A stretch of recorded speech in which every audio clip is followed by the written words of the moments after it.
আচ্ছা অলি ভাই, জি ভাই। আপনি তো ঢাকা জেলা ট্যাক্সি কার অটো টেম্পো রিক্সা চালক শ্রমিক ইউনিয়নের একজন সদস্য, জি এবং একটা ইউনিটের প্রতিনিধি হিসাবে দায়িত্ব পালন করতেছেন। জি। আচ্ছা, আপনি এই সংগঠনে আসার মূল উদ্দেশ্য কি, এবং আপনি কি দেখে এই সংগঠনে আসলেন? আমি আজকে সংগঠনে আমি ঢুকে কিছু আমাদের সিনিয়র নেতৃবৃন্দের কিছু কথা শুনছি, আমার খুব ভালো লাগছে।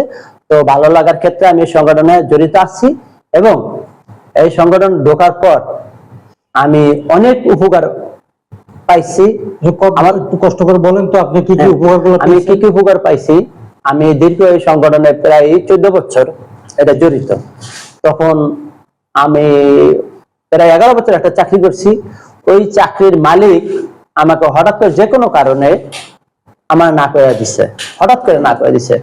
এবং মানে রাজনীতিতে জড়িত ছিল। তো দাপট দেখায়া আমার বেতন দিবে না, আমার সাথে উল্টাপাল্টা ব্যাপার। তখন আমি এলাকাবাসী নিয়ে সুন্দরভাবে রিকোয়েস্ট করছি, আমার টাকা পয়সা দিবে না, আমার বেতন দিবে না, কোনো কিছুতে দিবে না। আমি অত্যন্ত সুন্দরভাবে বলছি বুঝা, যখন দিবে না তখন আমি সংগঠনে জানাইছি। জানানোর পরে তখন আমাদের যে নেতৃবৃন্দ আছে ওনারা বলছেন যে ঠিক আছে, আমরা চিঠি দিই, তুমি একটা চিঠি থানায় দাও, একটা সমিতিতে দাও, একটা তার বাসায় পাঠাও। তখন আমি ওইভাবে সংগঠনকে জানাইছেন কিভাবে? সংগঠনে জানাইছি চিঠির মাধ্যমে, লিখিতভাবে? না, হ্যাঁ লিখিতভাবে আমি সংগঠনকে জানাইছি যে ভাই আমার এই সমস্যা। তখন ওনারা বলছে যে তুমি সুন্দরভাবে এলা আরো 5টা 7জন 10জন ড্রাইভার নিয়ে গেছো। আমি বলছি হ্যাঁ গেছি, কিন্তু আমার এই পাত্তা দিচ্ছে না, কারণ উনি রাজনীতিতে পলিটিশিয়ান করে।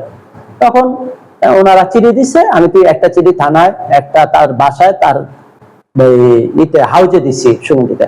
তখন উনি ওই চিঠিতে অ্যাকশন নেয় নাই।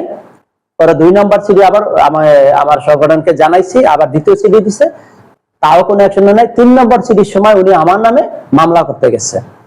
তো মামলা করতে যায় এক কাছের লোকের লগে, আইনজীবী, ওনার লগে মানে এইসব বিষয় নিয়ে আলাপ করছে যে আমার বিরুদ্ধে, আমার ড্রাইভার অলি আমার সাথে এরকম, মানে আমার বিরুদ্ধে সংগঠনকে জানাইছে, আমি কি করতে পারি?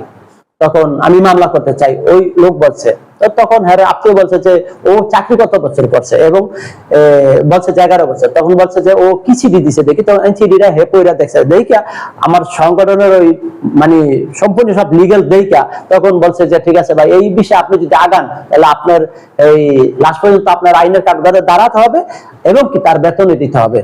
যেহেতু দীর্ঘদিন চাকরি করছে, ওরা লিগেল, আপনি লিগেল নাই, আপনি শুধু ওর সাথে বার্তা আছেন, আপনি বাড়াবেন, ওর বেতনটা দিয়ে দেন।